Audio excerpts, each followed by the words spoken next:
Algebra of linear functionals का ये 11th video है। Transpose of a linear transformation का ये दूसरा वीडियो है। पहले वीडियो में आपको हमने ट्रांसपोज ऑफ लीनियर ट्रांसफॉर्मेशन का डेफिनेशन बताया था और 3 रिजल्ट्स बताए थे, ये चौथा रिजल्ट है। Transpose of a linear transformation को एडजॉइंट ऑफ लीनियर ट्रांसफॉर्मेशन भी कहते हैं। तो ट्रांसपोज और एडजॉइंट दोनों एक ही चीज के लिए यूज किए जाने वाले 2 नोमेनक्लेचर हैं, इनको आप ध्यान रखिएगा। आइए इस रिजल्ट को हम देखें। T1 प्लस T2 का transpose equal to sum of their transpose. T1 is a mapping from UF to VF. T2 is a mapping also from UF to VF. Linear space ऐसा ही है।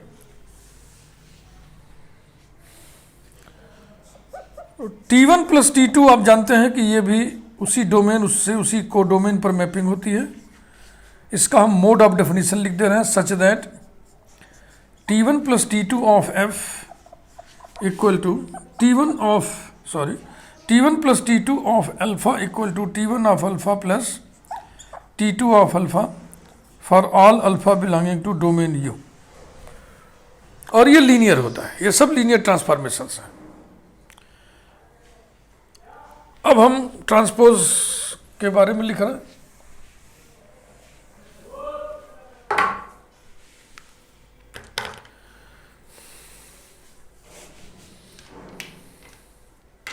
Also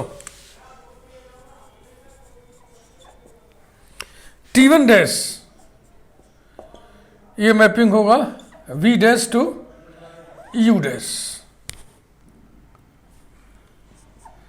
T2 डैश ये mapping होगा V dash to U dash. ये सब लिख लेना चाहिए, तभी समझ में आएगा ना। मान लो कि हम किसी लीनियर फंक्शनल ऑन V पर T2 डैश को ऑपरेट करेंगे तो इमेज किस में जाएगा, और फिर इनका सम T1 dash plus T2 dash ये भी V dash to U dash mapping होगी सच दैट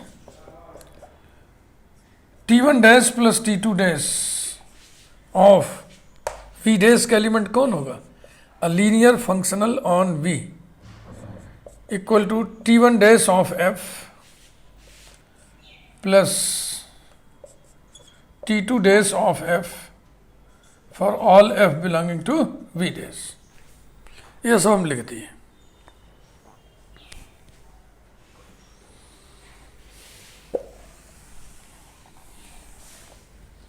अब शुरुआत यहां से करेंगे हम। T की जगह T1 प्लस T2 रख दे रहे हैं। नाउ T1 प्लस T2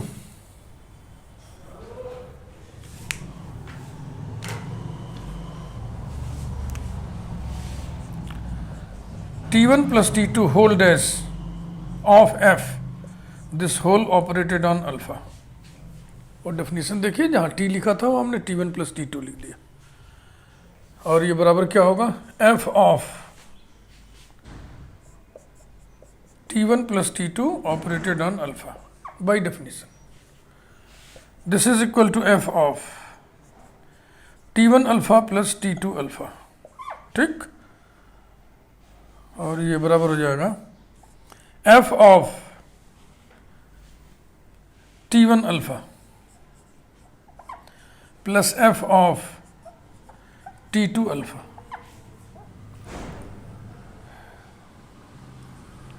ठीक है ना। अब थोड़ा सा आप चाहो तो इसको पछोड़ के देख लो कि ठीक है कि नहीं है। T1 अल्फा देखो मिटा दिए हैं, T1 U टू V, तो T1 अल्फा एलिमेंट कहाँ का होगा, V का। ठीक है ना। और F क्या चीज है, it is a linear functional on V। V dash का एलिमेंट होने का मतलब लीनियर फंक्शनल ऑन V, यानी V to capital F mapping है। तो F ऑफ ब्रैकेट में क्या लिखा है, V का एलिमेंट। तो क्या ये V का एलिमेंट है? इसका मतलब ये ठीक लिखा है, सार्थक है, मीनिंगफुल है। And again by definition this will be T1 dash of f of alpha plus T2 dash of f of alpha equal to T1 dash of f plus T2 dash of f, this whole operated on alpha. It is true for all alpha belonging to domain U. तो alpha alpha दोनों तरफ हटा लीजिए, operator equivalence आ जाएगा. Implies that T1 plus T2 whole dash operated on f equal to T1 dash of f plus T2 dash of f equal to T1 dash plus T2 dash, this whole operated on f, and it is true for all f belonging to V dash. फिर वही f f हटाइए तो operator equivalence आ जाएगा. T1 plus T2 whole transpose equal to T1 transpose plus T2 transpose. यही prove करना था.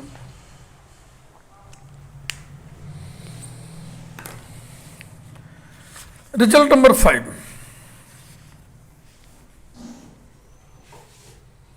ठीक समझ में आया आपके? हाँ, बहुत सतर्कता के साथ लिख रही है, इसलिए मैंने डेफिनेशन लिख रखा है ताकि आपको दिखता रहे. और ये सब जो हम किए ना करते तब भी काम इतने में हो जाता, लेकिन ये कर लेना चाहिए, इससे तो क्लियर रहता है ना, कहीं कंफ्यूजन नहीं है कि भाई यहाँ से एलिमेंट लिए तो उसका T1 डैश लिए तो कहाँ जाएगा.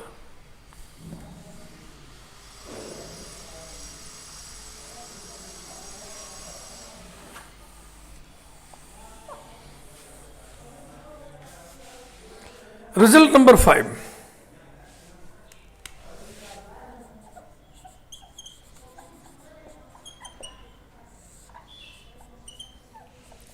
T2 T1 whole dash equal to T1 dash T2 dash. उल्टा खुलता है, रिवर्सल रूल लगता है. ठीक है ना. तो ये कंपोजिट है, इसको प्रोडक्ट कहते हैं. एब्स्ट्रैक्ट अलजेब्रा में इसको प्रोडक्ट कहते हैं, जिसको कैलकुलस की दुनिया में हम प्रोडक्ट कहा, कंपोजिट कहा करते थे. Composition of two mappings. तो कंपोजिशन T2 T1 डिफाइन होने का एक शर्त है ना, T1 का जो कोडोमेन है वही T2 का डोमेन बने. देखो शुरू कर रहे हैं हम. T1 is a mapping from linear space UF to VF comma. T2 is linear transformation, linear space ना sorry. T1 is a mapping linear transformation from linear space UF to linear space VF. T2 is linear transformation from linear space VF to linear space WF. सब field common है.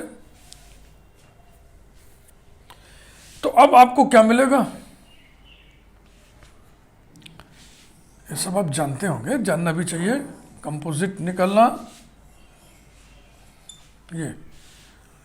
ये T1 mapping है,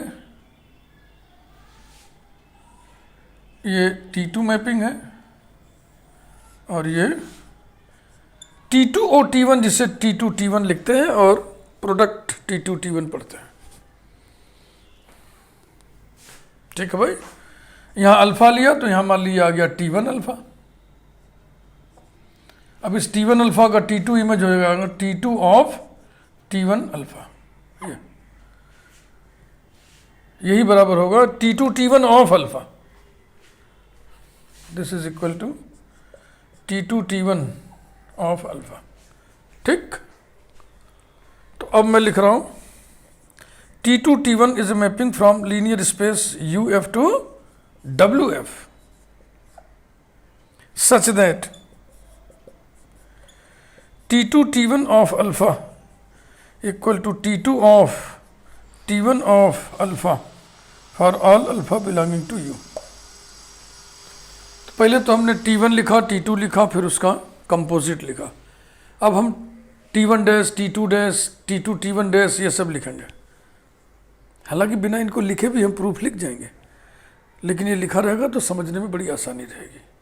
कहीं कोई confusion होगा तुरंत इसमें देख लीजिए कि कौन सी मैपिंग कहाँ से कहाँ, किस मैपिंग के अंडर इमेज कहाँ जाएगा, किसका एलिमेंट होगा.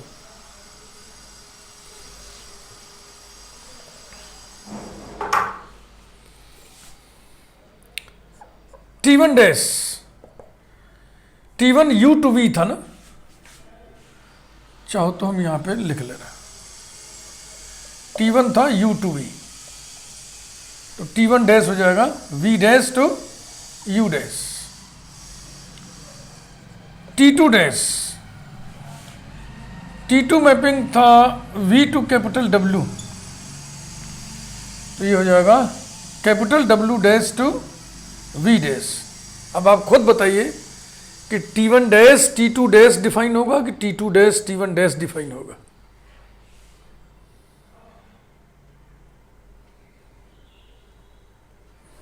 बोलिए।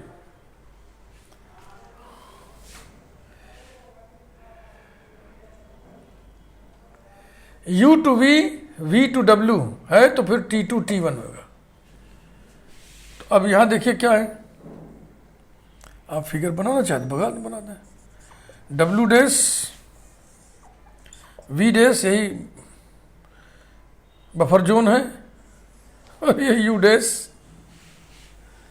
W डैश से V डैश कौन है? T2 dash. V डैश से U डैश कौन है? T1 dash. तो W डैश से U डैश कौन होगा? T1 dash T2 dash. ये प्रमाणित हो गया कि ये उल्टा क्यों खोलेगा। ठीक, तो इसको भी चलो लिख दें। T1 dash T2 dash will be a mapping from W dash to U dash such that T1 dash T2 dash of W dash का element, W dash dual space है W का, इसमें लीनियर फंक्शनल्स ऑन W होंगे। तो ले लिया हमने F is equal to T1 dash of T2 dash of F for all F for all मजा नहीं आ रहा है ऐसे लिखा, such that T1 dash T2 dash operated on F equal to T1 dash of T2 dash of F for all F belonging to W dash। ये रहा। तो इसमें क्या था? T2 T1, T2 T1 कहां से कहां? U to W। और T2 T1 ऑफ इसका डोमेन U है, तो alpha is defined as T2 of T1 of alpha for all alpha belonging to U। ये रहा। अब सबके डैसेस हम लिखने जा रहे हैं। पहले हम लिख दे रहे हैं T2 डैश, ये है W डैश से V डैश। फिर T1 डैश, ये है V डैश से U डैश। तो T1 डैश T2 डैश ये होगा W डैश से U dash. T1 dash T2 dash operated on F equals to T1 dash of T2 dash of F for all F belonging to W dash। ये लिखा रहेगा side में तो ठीक रहेगा। अब देखो ये है, तो क्या करें इस डेफिनेशन में T की जगह T2 T1 रख दें और काम को आगे बढ़ाएं।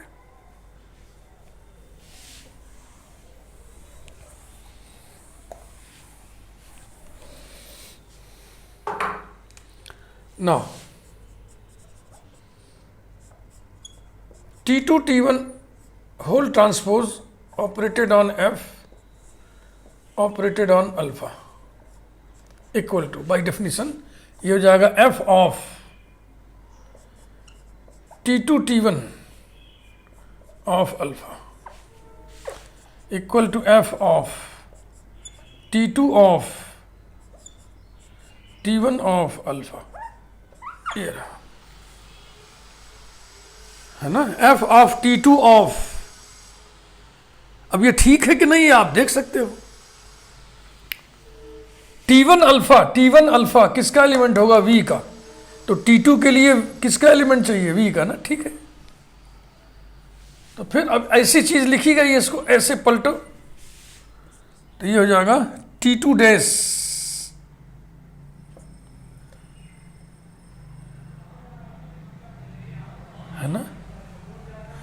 T2 dash of f of T1 alpha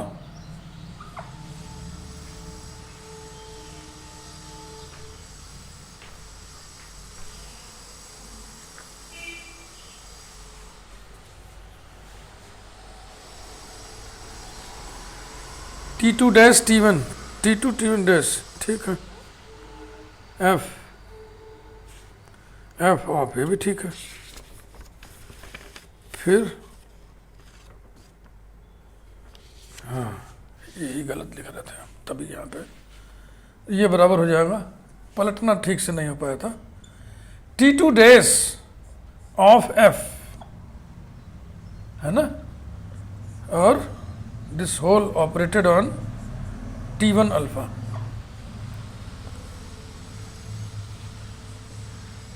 T2 dash F कहाँ जाएगा, T2 डैश एफ कहाँ जाएगा, देखो ये लिखा है T2 डैश एफ, ये कहाँ जाएगा, वी डैश में। ये वी डैश का एलिमेंट है, और वी डैश में कौन है, लीनियर फंक्शनल ऑन वी। तो लीनियर फंक्शनल ऑन वी के नाम पर हम इसको जी मान ले रहे हैं, तो जाएगा G of T1 of alpha, where G equal to T2 dash of F is a linear functional on V।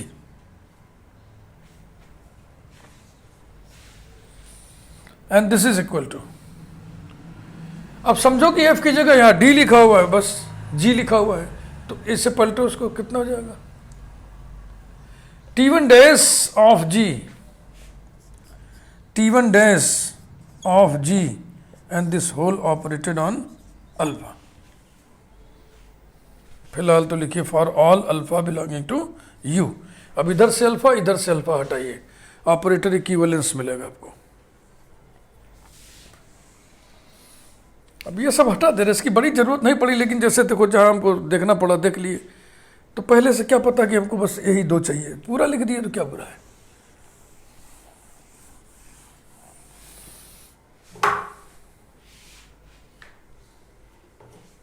इसके बाद हम पेज बदलेंगे और कुछ इस तरीके से लिखेंगे, implies that this is equal to, यहां तक हम आ गए हैं,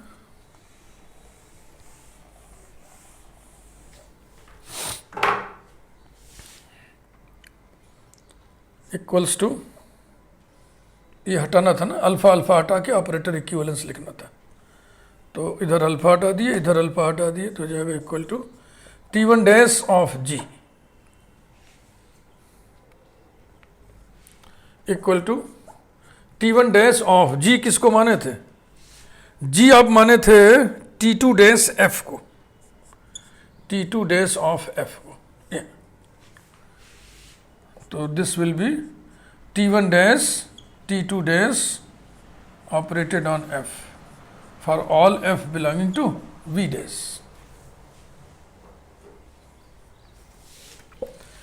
F बिलोंगिंग टू V, देखो झटके में हम यहाँ देख के लिख गए V dash, F belonging to क्या था, W डैश, अब मिटा दिए, देखो गलती हो गई, ठीक ना। T2 देखो देख लेते हैं, T2 T1 क्या था, T2 T1 कहाँ से कहाँ था, U से W, तो इसी का तो ट्रांसपोज है।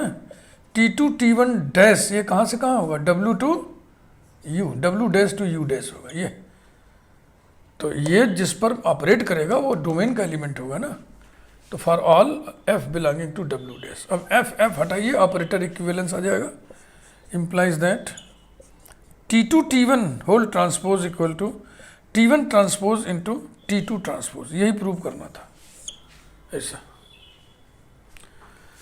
तो यही जो G हम मान लिए थे, अगर यही नहीं मानते थोड़ा सा कॉम्प्लिकेटेड लगता देखने से, तो वहीं हम भय खाकर गलती कर जाते। तो यही मैथमेटिक्स का स्किल है, किस तरीके से जटिलता को सरल बना के आगे निकाल दिया जाए। रिजल्ट नंबर 6,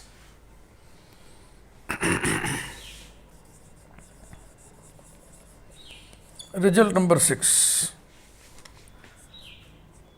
T इनवर्स का ट्रांसपोज टी के ट्रांसपोज का इन्वर्स होता है। ये रिजल्ट प्रूव करना।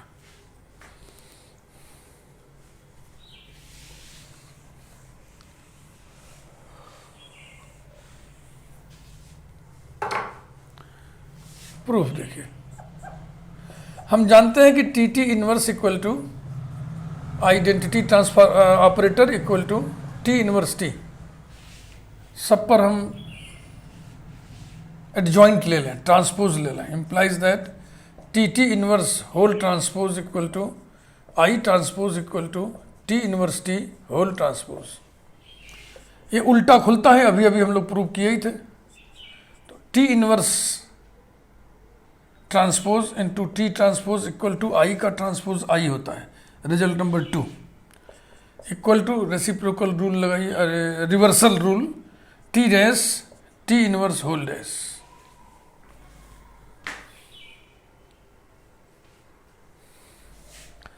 इसको पहले इसको बाद में हम लिखना चाह रहे हैं, तो इसको हम कोई नियम नहीं है, अर्थात लिख करके लिख दे रहे हैं। अर्थात T dash T inverse whole dash equal to I equal to T inverse whole dash into T dash. इस मैट्रिक्स में इस मैट्रिक्स का मल्टीप्लिकेशन चाहे हम दाहिने से करें चाहे बाएं से करें, हमेशा मैट्रिक्स नहीं कहिए, ट्रांसफॉर्मेशन कहिए, ऑपरेटर कहिए।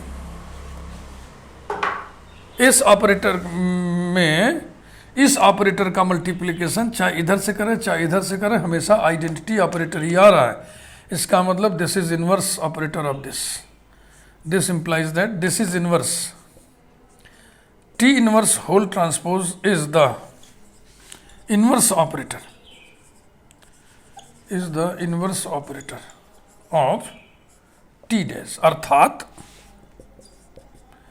टी डैश का इनवर्स है टी इनवर्स का डैश। यही प्रूव करना था।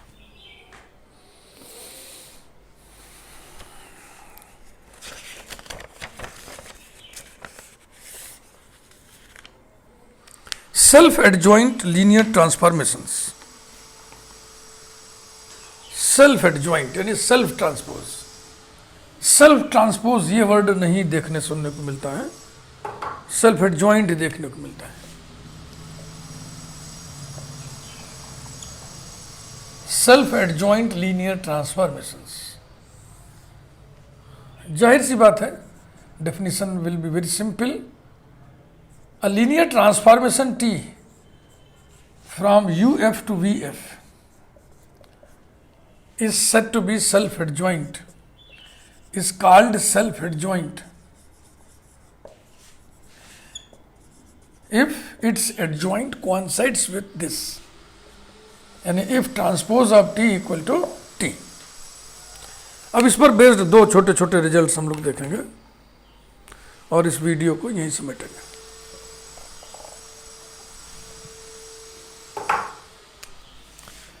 Result number 1, if T1 and T2 are self-adjoint, then T1 plus T2 is also self-adjoint. Proof very simple।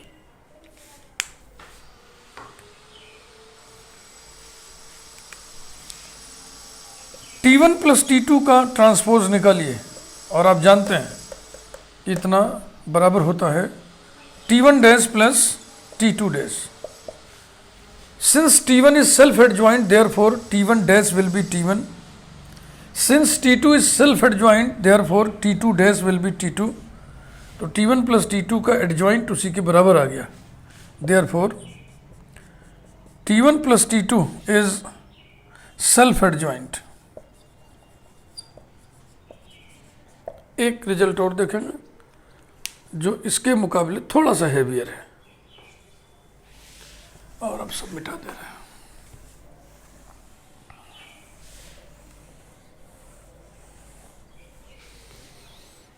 ठीक, result 2,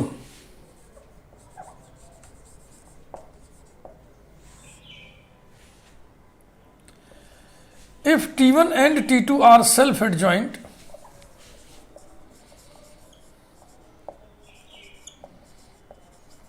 then T1 T2 is self-adjoint if and only if T1 and T2 commute, यानी T1 T2 equal to T2 T1। इसका proof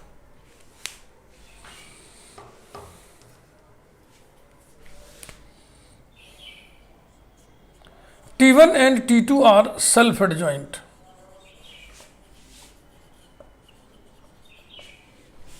means that T1 transpose equal to T1, T2 transpose equal to T2, number one. If part,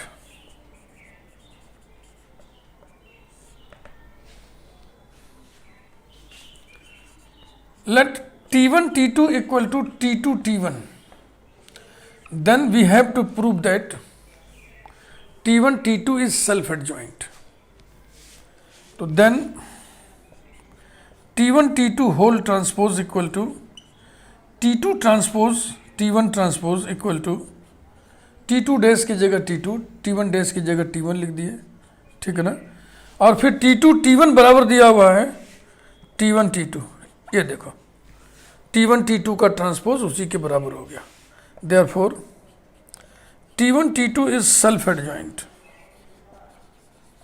self adjoint.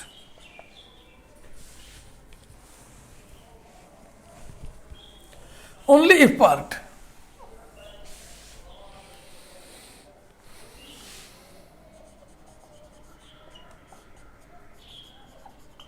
only if part,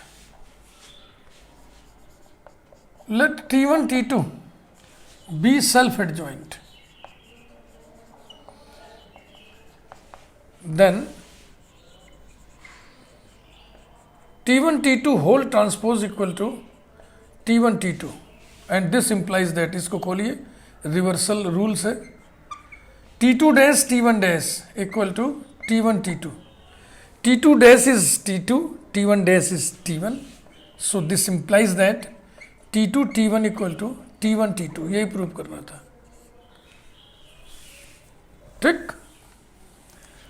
ये video यहीं पे हम समाप्त करते हैं। Transpose के बारे में इतनी जानकारी काफ़ी है।